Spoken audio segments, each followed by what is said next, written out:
ناظرین ذرا تصور کریں کہ آپ کسی خاموش زمین پر کھڑے ہیں جہاں نہ صرف انسان باقی ہیں، نہ جانور، نہ درخت، نہ پرندوں کی آوازیں، عمارتیں دھول میں دفن ہو چکی ہیں، دریا سوکھ گئے ہیں، آسمان سرخ ہو چکا ہے اور ہر طرف صرف سناٹا ہے۔ یہ کوئی فلمی سین نہیں بلکہ ناسا کے مطابق ایک دن یہی زمین کا انجام بن سکتا ہے۔ ناسا کی رپورٹس ہمیں خبردار کر چکی ہیں کہ زمین پر زندگی ہمیشہ باقی نہیں رہے گی۔ یہ دنیا جس پر ہم آج سانس لے رہے ہیں ایک دن ختم ہو جائے گی، مکمل طور پر۔ سوال یہ نہیں کہ اگر ایسا ہوگا، بلکہ سوال صرف یہ ہے کہ یہ کب اور کیسے ہوگا۔ زمین کی عمر 4.5 ارب سال ہے اور زندگی یہاں 3.8 ارب سال سے موجود ہے، لیکن یہ زندگی ہمیشہ ایک جیسی نہیں رہی، بلکہ وقت تھا جب ڈائناسورز اس دنیا پر حکمرانی کرتے تھے اور پھر صرف ایک شہاب ثاقب نے انہیں مکمل طور پر ختم کر دیا۔ زمین کئی بار تباہی کے دہانے پر جا چکی ہے، برفانی عہد، آتش فشاں طوفانی بارشیں، زہریلے گیس کے بادل، لیکن ہر بار زندگی نے واپسی کی۔ مگر ناسا کہتا ہے کہ ایک دن ایسا بھی آئے گا جب واپسی ممکن نہیں ہوگی۔ اس انجام کی سب سے بڑی وجہ ہمارا سورج ہوگا۔ جی ہاں، وہی سورج جو ہمیں روشنی، حرارت اور زندگی دیتا ہے، ایک دن یہی سورج ہمیں فنا کر دے گا۔ ناسا کے مطابق سورج ہر 1 ارب سال میں تقریباً 10% زیادہ گرم ہوتا جا رہا ہے۔ اس کا مطلب یہ ہے کہ اگلے 1 ارب سال میں زمین کا درجہ حرارت اتنا بڑھ جائے گا کہ سمندر ابلنے لگیں گے، پانی بخارات بن کر فضا میں غائب ہو جائے گا، بادل ہمیشہ کے لیے ختم ہو جائیں گے اور سورج کی روشنی زندگی دینے والی نہیں بلکہ جلانے والی بن جائے گی۔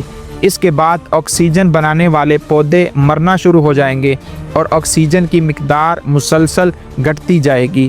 ناسا کی 2021 کی ایک تحقیق بتاتی ہے کہ زمین سے آکسیجن ختم ہونے کا عمل تقریباً 1 ارب سال بعد شروع ہوگا اور 1.2 ارب سال میں مکمل طور پر آکسیجن ختم ہو جائے گی۔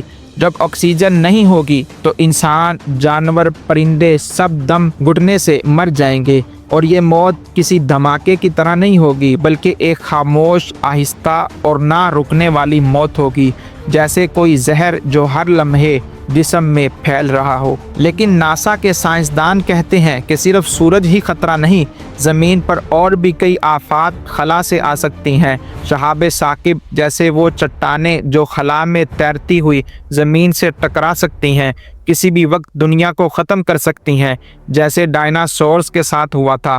ناسا ہر سال لاکھوں چھوٹے اور بڑے شہابوں کو ٹریک کرتا ہے اور کئی بار قریب سے گزرنے والے پتھروں کی خبریں ہمیں سننے کو ملتی ہیں۔ صرف 2029 میں ایک بڑا شہاب زمین کے خطرناک قریب سے گزرے گا۔ اگر اس کا زاویہ بدل جائے تو وہ پوری ایک بر اعظم کو تباہ کر سکتا ہے۔ ایک اور خطرہ ہے سورج سے آنے والا شمسی طوفان، یعنی سولر فلیئر۔ اگر یہ طاقتور ریڈیشنز زمین سے ٹکرا جائے تو نہ صرف سیٹلائٹ سسٹم تباہ ہو سکتا ہے بلکہ پاور گرڈ، انٹرنیٹ، موبائل، جی پی ایس سب کچھ بند ہو سکتا ہے۔ ایک لمحے میں انسان جدید دور سے پتھروں کے دور میں جا سکتا ہے۔ بے کہکشاؤں کی ٹکر جو شاید 4 ارب سال بعد ملکی وے اور اینڈرومیڈا کے درمیان ہو، اس تصادم کے نتیجے میں نظام شمسی ٹوٹ سکتا ہے اور زمین کو خلا میں پھینک دیا جا سکتا ہے، جہاں نہ روشنی ہوگی نہ حرارت، صرف اندھیرا اور برف۔ لیکن ان سب سے بڑا دشمن شاید کوئی اور نہیں بلکہ خود انسان ہے۔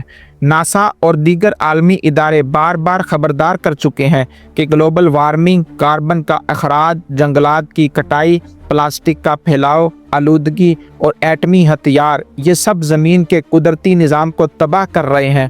اگر ہم نے یہی روش برقرار رکھی تو انسانوں کی خود تباہی 1000 سال سے بھی پہلے ممکن ہے۔ قطب شمالی کی برف تیزی سے پگھل رہی ہے، سمندر کی سطح بلند ہو رہی ہے، گرمی کی شدت بڑھ رہی ہے اور زہریلی گیسوں سے زمین کا تحفظی غلاف یعنی اوزون تہ کمزور ہو رہا ہے۔